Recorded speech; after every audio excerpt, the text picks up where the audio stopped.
भाई साहब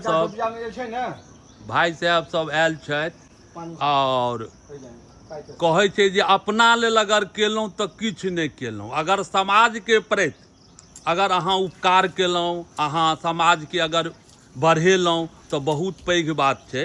अपने आबि रहल छथि अरेर दुर्गा घरमे, उत्तर बेलौजामे सेहो ओ पड़ि रहल छै। अरेर ओकरा एना मुख्य रूपसँ कहल जाइ छै। मैयाके दरबारमे हुनकर फीस तऽ एना ज्यादा छनि, लेकिन हिनका सबके थ्रू ओ जे आबि रहल छथिन, 1 रुपैआ फीस नहीं लागत।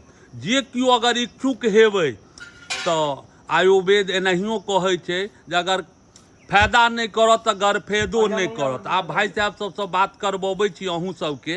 भाई साहब ई की छै? ई छै दिव्य प्राकृतिक एवं आयुर्वेदिक चिकित्सा मिशन।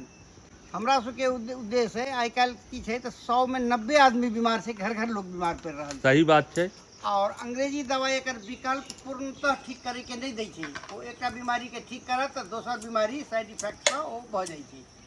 लेकिन हमरा सबके इलाज जे दवाई सूट केलक वो दवाई जड़ से ओहि बीमारी के ठीक कर दै छै। जेना अहीं गाँव के 20 दिन पहले पवन जी देने छलखिन है दवाई आनि कऽ, ओ नहीं चलल होइ छलनि, नहीं घूमल होइ छलनि कोनो एक्शन में। आब वो बढ़िया से चलै छथि, कोदारि पुरहरि सब चलाबै छथि। वो हम अपना आँखि से देख के एलियन है। हमरा पते नहीं चल छलै वह आदमी छिया जे स्थित छलन है उनका।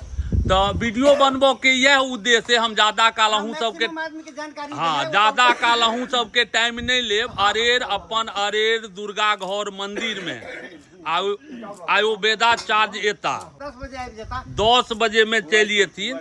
आ जतेक आदमी छियै जे केओ एहि वीडियो के माध्यम से एक बेर जरूर अबै जाओ ओहि जगह पर। हाँ एनाहियो कहै छै जे अपना ले कमेलहुँ तऽ की कमेलहुँ। ई भाई साहब सब अगर समाज के प्रति जागरूक करै छथि तऽ बहुत पैघ बात छै।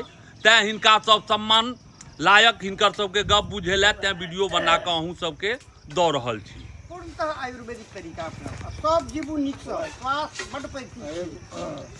अरेर पुबाई टोल भेल, ओहिमे दुर्गा मंदिर है, ओहिठुन 10 बजे से कैंप लागल।